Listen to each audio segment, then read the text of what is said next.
Goeiemôre. Kom ons begin deur saam te bid. Hemelvader, baie dankie dat ons in hierdie oggend bymekaar kan kom. Here, baie dankie vir die geleentheid wat ons het om uit U woord te leer. Gee dat U woord aan ons ontsluit sal word, dat ons sal verstaan waaroor dit is wat U skryf. En gee dat ons ter harte sal neem wat U boodskap aan elkeen van ons is. Ek vra hierdie dinge om Christus ontwil alleen. Amen. Ons gaan voort in ons reeks oor die Omega leer en vandag kom ons dan by Openbaring 12 en die titel wat vir vandag se gedeelte gegee is die vrou en die draak.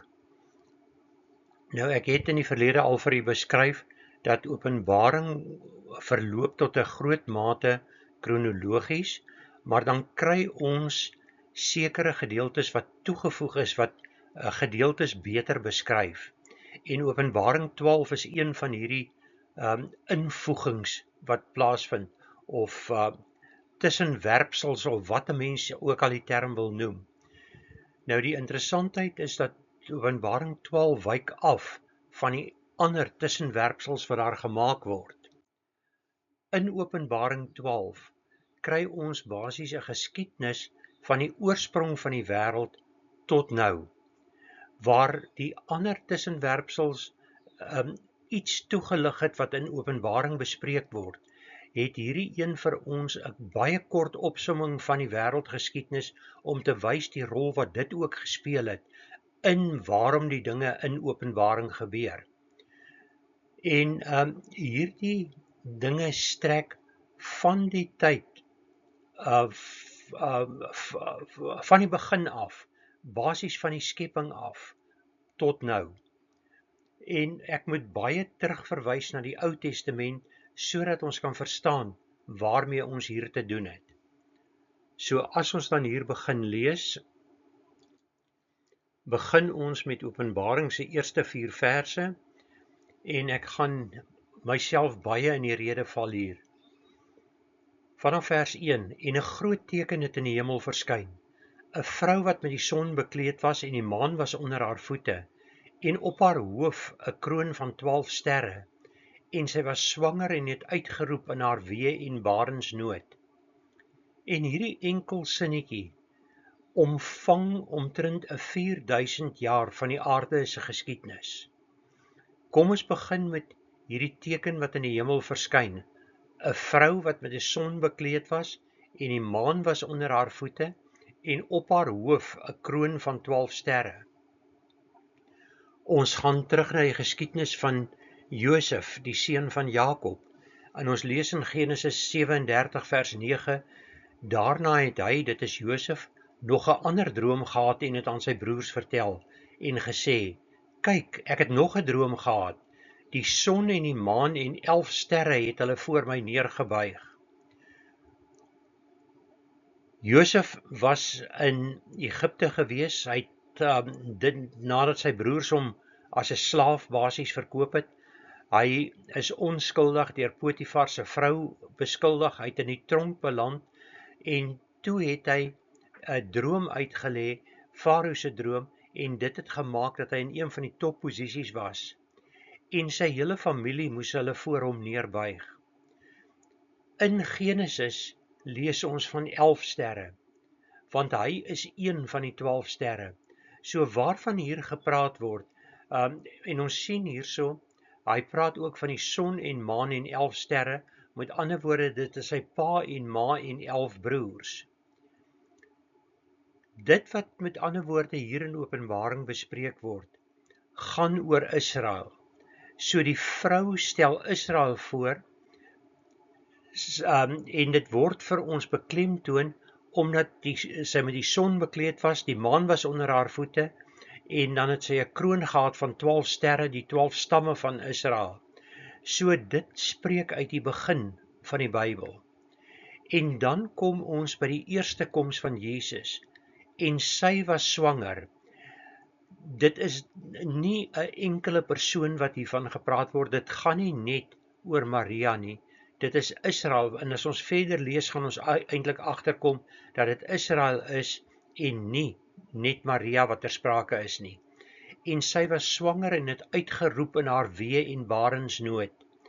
Met ander woorde, Israel het swaar gekry. Uit Israel is ons verlosser gebore, die Messias. Maar Israel wou nie die Messias herken nie. In die tyd waarin Jesus gebore is, was Israel in 'n baie moeilike tyd gewees. Hulle is eers oorheers deur die Grieke en daarna deur die Romeine.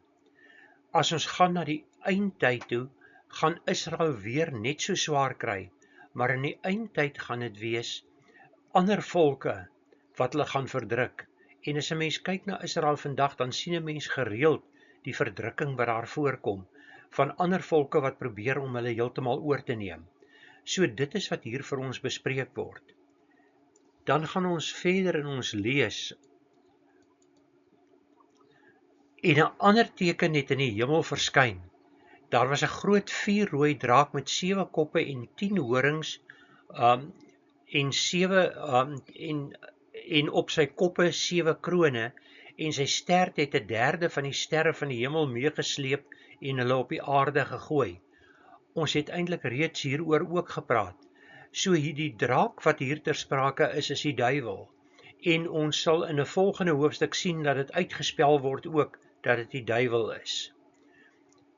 Hy het 7 koppe en 10 horings, met ander woorde, hy het sekere lande wat hom volg.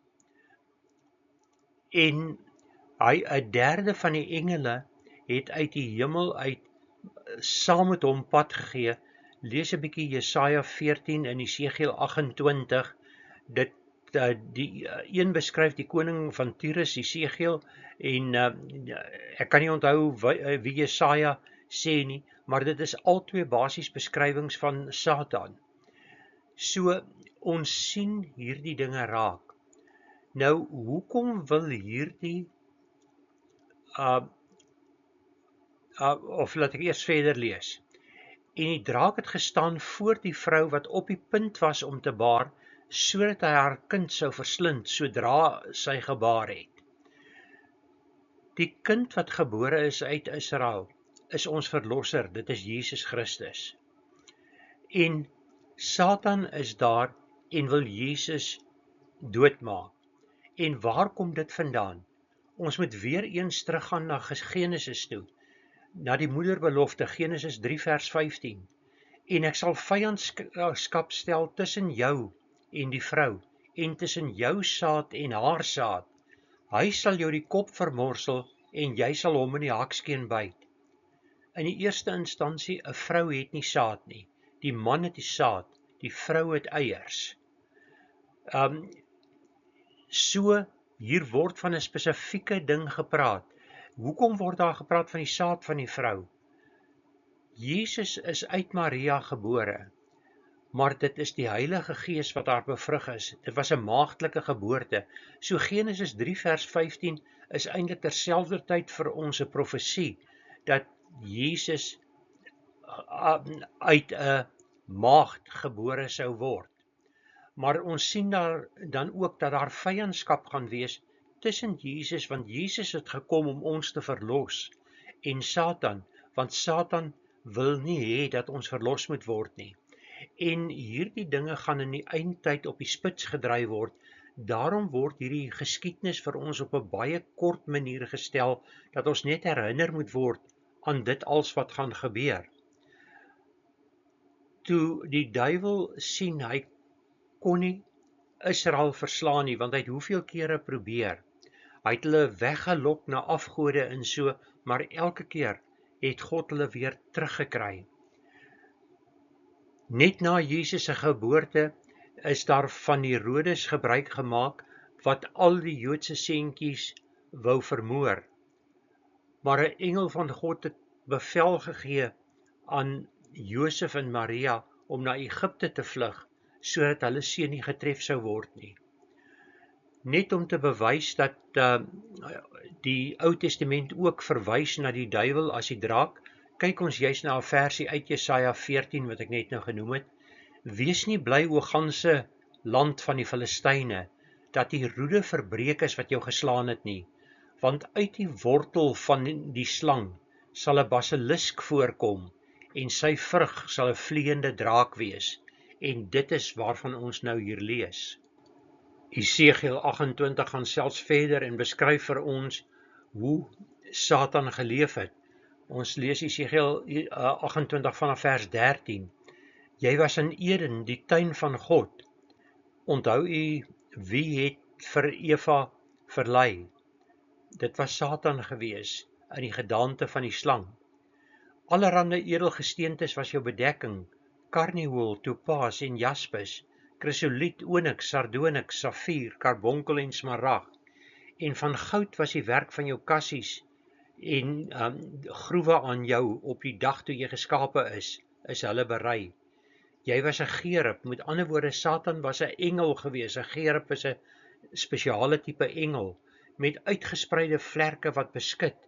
En ek het jou gestel op 'n heilige berg. 'n God was jy.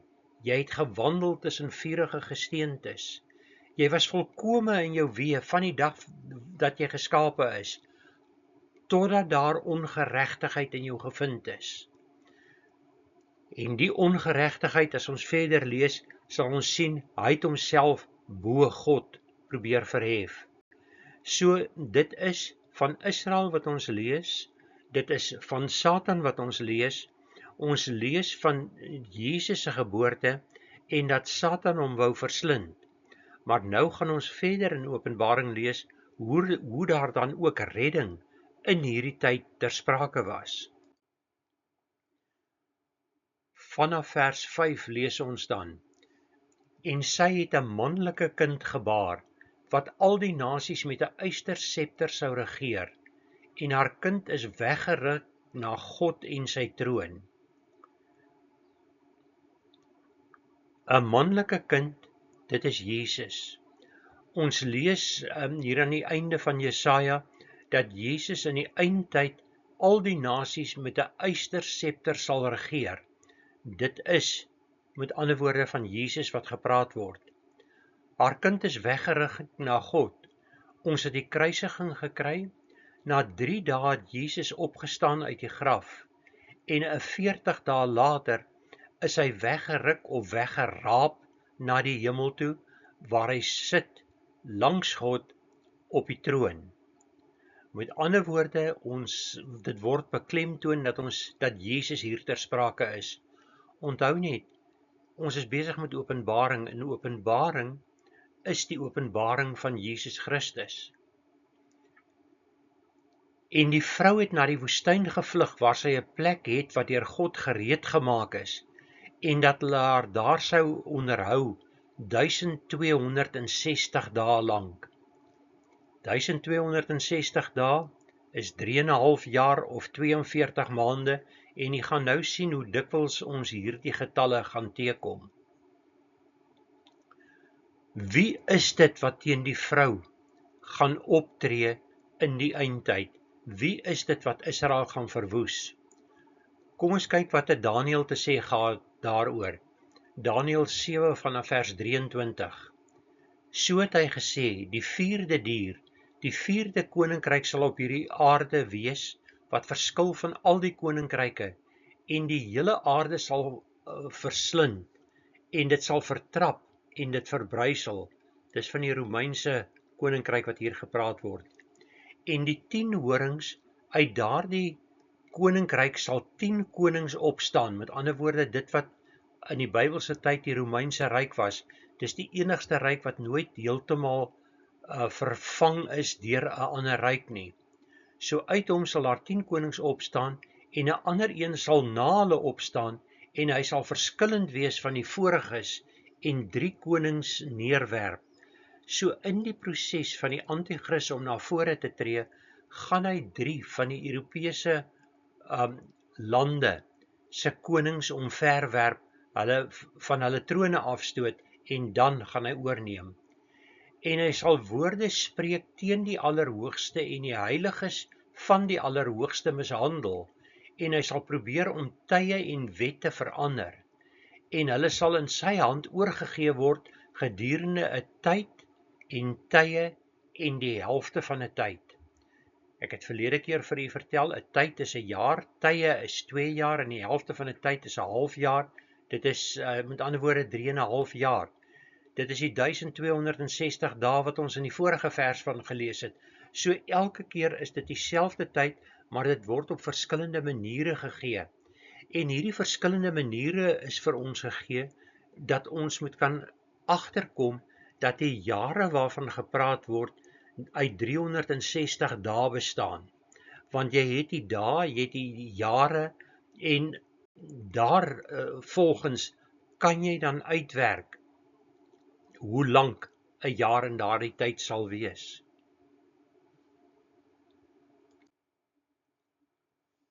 Ons gaan voort na Openbaring 12 vers 7. En daar het oorlog in die hemel gekom. Michael en sy engele het oorlog gevoer teen die draak. En die draak en sy engele het oorlog gevoer en hulle kon nie oorwin nie. En hulle plek was nie in die hemel meer te vind nie. En die groot draak is neergewerp, die ou slang wat genoem word duiwel en Satan, wat die wêreld verlei, hy is neergewerp op die aarde, en sy engele is saam met hom neergewerp. Dit het ek reeds net nou vir u genoem, maar wat nou bykom is die aspek van die oorlog wat in die hemel gevoer word. Wat tussen die engele van God, Michael, en onder aanvoering van Michael, en dan die res van die engele, teen hierdie groep engele, die Gerub, Lucifer wat weggebreek het, omdat hy homself bo God probeer stel het. Kom ons kyk ook na 'n aanloop van hierdie gedeelte uit Daniël uit. Daniël 10 vanaf vers 20. Toe sê hy, dit is die engel Gabriël wat hier met Daniël gesels. Toe sê Gabriël, weet jy waarom ek na jou gekom het? Ek moet dan nou teruggaan om te veg met die vors van die Perse. En as ek heen gegaan het, kyk, dan kom die vors van Griekeland. Met ander woorde, daar is voortdurend 'n stryd in die hemel. Hierdie forse waarvan gepraat word, is engele en hierdie is nou gevalle engele wat vir sekere lande intree en hulle dinge doen. Ons gaan aan met vers 21 uit Daniël 10. Nogtans sal ek jou te kenne gee wat geskrywe is in die boek van die waarheid, en daar is nie een wat hom saam met my dapper gedra teen hulle nie, behalwe julle vors Michael. So, dit is net Michael wat hier dan betrokke is, saam met Gabriël, en hulle sal die stryd voer.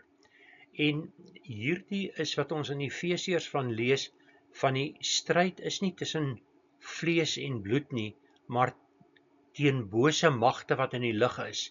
En dit is hier wat die engele veg teen hulle om hulle uitgeroei te kry. So dis nie net ons as mense wat swaar tye beleef nie. Dit gebeur ook in die hemelse koninkryk dat daar swaar tye beleef word deur die engele.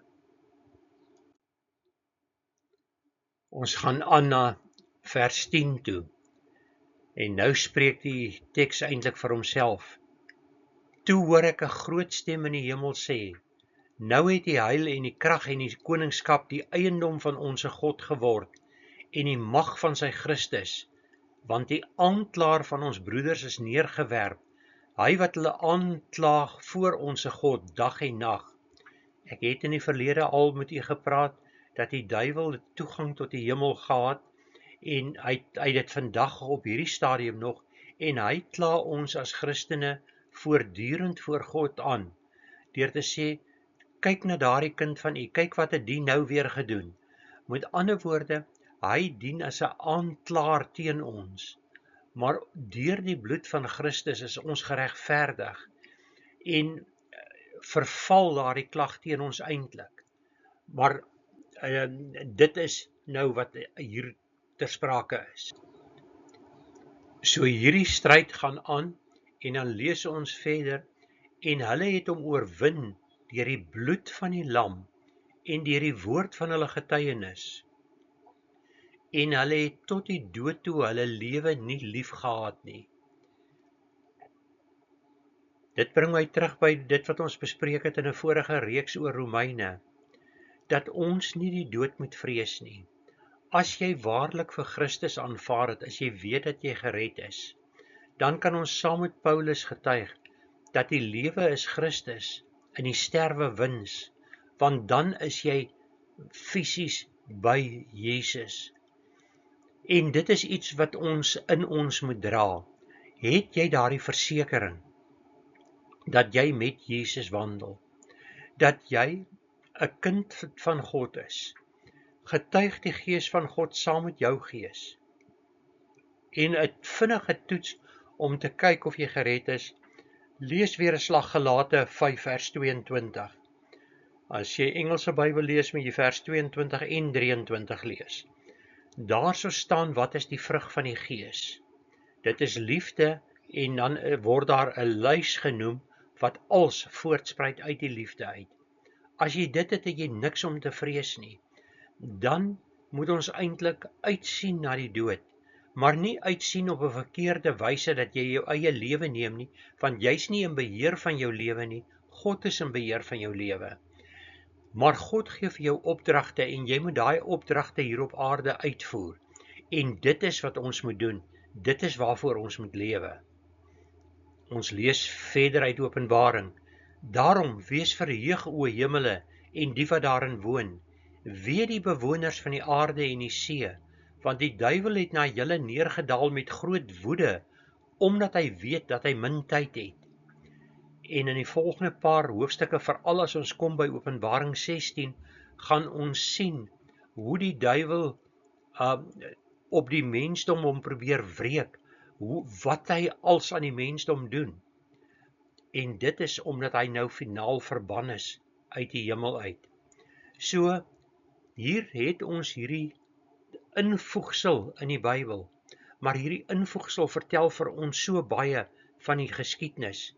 Dit het die eerste 4000 jaar opgesom in 'n paar versies, in 5 verse as ek reg onthou, en dan 'n versie of 2 oor die eerste koms van Jesus, en dan kry ons dat die res van hierdie hoofstuk eintlik gaan oor dit wat gaan gebeur aan die einde van tyd.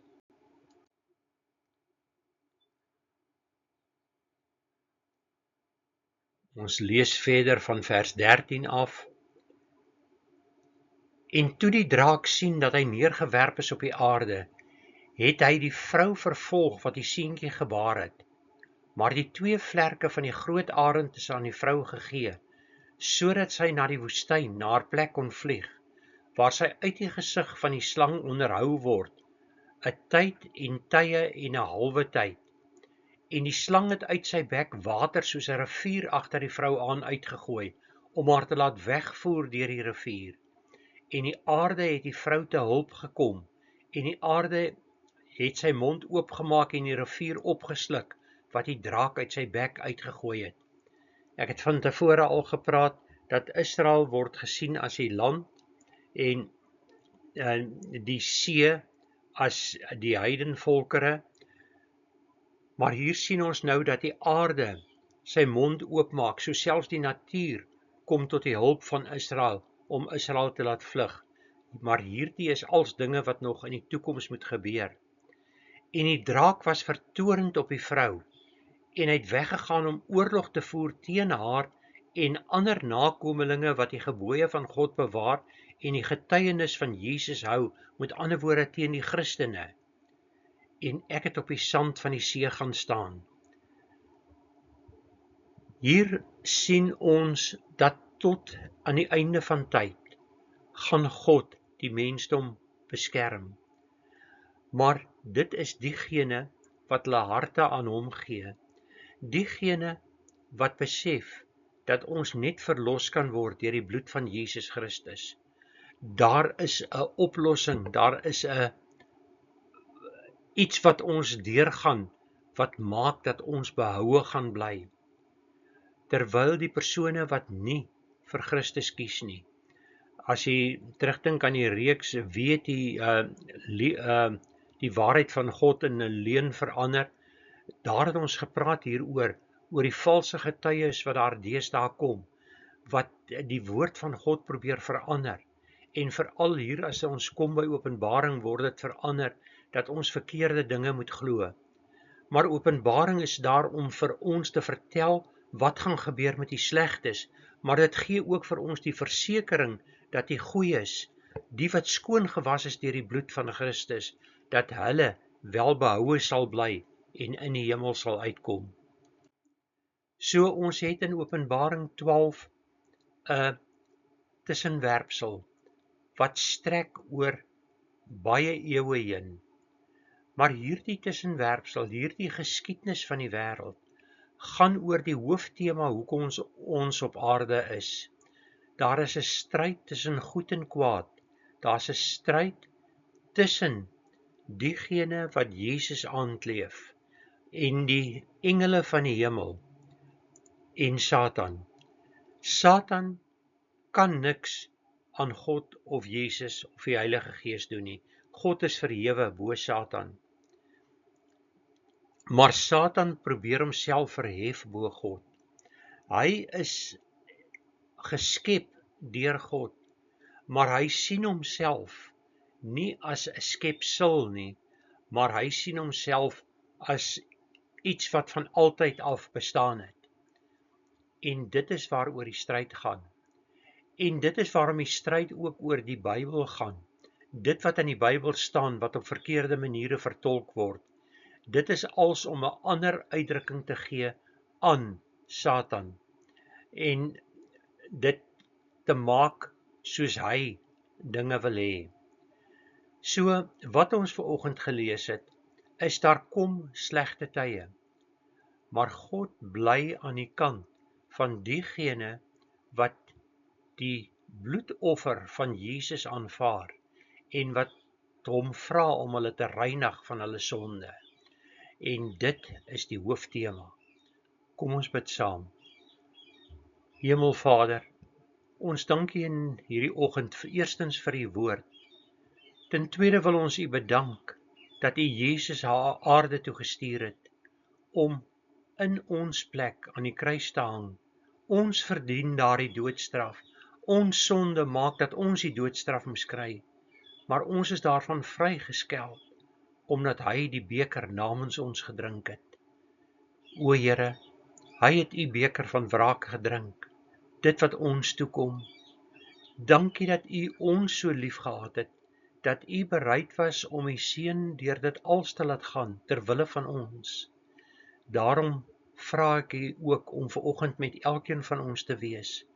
Gee dat ons U boodskap sal uitdra. Gee dat ons aan ander sal vertel van U goedheid, van hoe U omsien na die wat aan U behoort. Here, dankie vir U liefde en genade.